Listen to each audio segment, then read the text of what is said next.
দর্শক শারজাহাতে রূপকথার মতো রাত নেমে এলো যেন টি-20 ক্রিকেটে প্রথমবার বাংলাদেশকে হারানোর 7 দিনের সংযুক্ত আরব আমিরাত, সেটা 205 রান তাড়া করে বাংলাদেশ এই প্রথম 200 রানের লক্ষ্য দিয়ে হারলো কোনো ম্যাচে। রুদ্ধশ্বাস ম্যাচের ভাগ্য পেন্ডুলের মতো দুলছিল।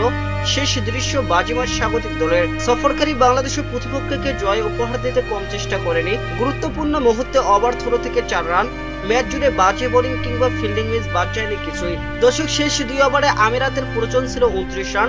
আক্রমণে এসে প্রথমবারে উইকেট শরীফুলের, তবে এরপর গল্পটা হতাশার। দর্শক 5 বলে গুনে গুনে খরচ করেছেন 17 রান।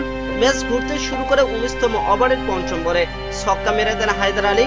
দর্শক প্রথম বলে অনায়াসে রান আউট হতে পারতেন তিনি, কিন্তু শরীফুল ইসলাম থ্রো রাখতে পারেননি স্টাম্পে, উল্টো হয়ে যায় বাউন্ডারি। দর্শক শেষ ওভারে প্রয়োজন ছিল 12 রান। তানজিম হাসান সাকিব শুরু করেন ওয়াইড দিয়ে। দর্শক এদিন হায়দার আলী সিঙ্গেল নেওয়ার পর ফুলটসে ধ্রুব পাড়াশাহের ব্যাটে ছক্কা হজম করেন তরুণ এই পেসার। 4 বলে তখন স্বাগতিকদের প্রয়োজন ছিল 4 রান। পরাশারকে বোল্ড করে আশা জাগান তানজিম হাসান সাকিব। পরে বলে নতুন ব্যাটসম্যান মাতিউল্লাহ নেন সিঙ্গেল। দর্শক 1 বলে সমীকরণ আরো সহজ হয়ে যায় আরব আমিরাতের। পরের বলে 2 রান নিয়ে দলকে অভাবনীয় জয় এনে দেন হায়দার। এদিন ঠিক সময় তৌফিক হৃদয় থ্রো করলে টাই করার সুযোগ হয়তো পেতে পারত বাংলাদেশ। বাংলাদেশের 2 উইকেটের হারে 3 ম্যাচের সিরিজে ফিরল 1-1 সমতা। দর্শক আগামী শনিবার হবে তৃতীয় শেষ টি-20। বাংলাদেশের দেওয়া 206 রানের লক্ষ্যে ব্যাট করতে নেমে মোহাম্মদ ওয়াসিমের 82 রানের ফলে মূলত জয় সহজ হয়ে যায় আমিরাতের। পরবর্তীতে শেষ দিকে হায়দার আলী 6 বলে 15 রানের কার্যকরী ইনিংসের উপর ভর করে সিরিজ সমতায় ফিরল আরব আমিরাতের দল। বড় রানের লক্ষ্যে ব্যাট করতে নেমে এদিন বাংলাদেশি বোলারদের উপর শুরু থেকে তাণ্ডব চালাতে থাকেন আমিরাতের 2 ওপেনার ওয়াসিম ও জোয়াইব।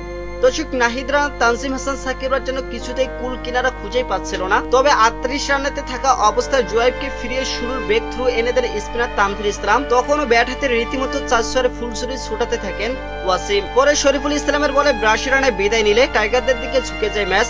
দর্শক পরবর্তীতে ম্যাচের গতিপথ কেবল পেন্ডুলের মতো পরিবর্তন হয়েছে। শারজাহ স্টেডিয়াম জুড়ে শেষ ওভার পর্যন্ত ছিল অন্যরকম আমেজ, যে আমেজে শেষ হাসি হেসেছে আরব আমিরাতের দর্শকরা। দর্শকের আগে টস হেরে ব্যাট করতে নেমে নির্ধারিত 20 ওভারে 5 উইকেট হারিয়ে 205 রান সংগ্রহ করতে পেরেছিল বাংলাদেশ। দলের হয়ে সর্বোচ্চ 59 রান করেন তানজিদ হাসান তামিম।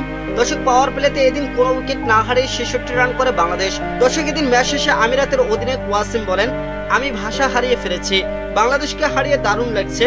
আমি সবাইকে বিশ্বাস দিচ্ছিলাম এই রান তারা সম্ভব, কারণ আমরা এই কন্ডিশন চিনি। এমনকি শেষ ম্যাচে পূর্ণ শক্তি নিয়ে বাংলাদেশকে সিরিজ হারানোর হুঙ্কার দিয়ে রাখলেন ওয়াসিম। দর্শক ওয়াসিম বলে, শেষ পর্যন্ত আমরা সৌভাগ্যক্রমে জিতেছি। আমরা আমাদের শক্তি নিয়ে ঝাঁপিয়ে পড়বো শেষ ম্যাচে এবং আশা করি আমরা 2-1 ব্যবধানে জিতবো সিরিজ।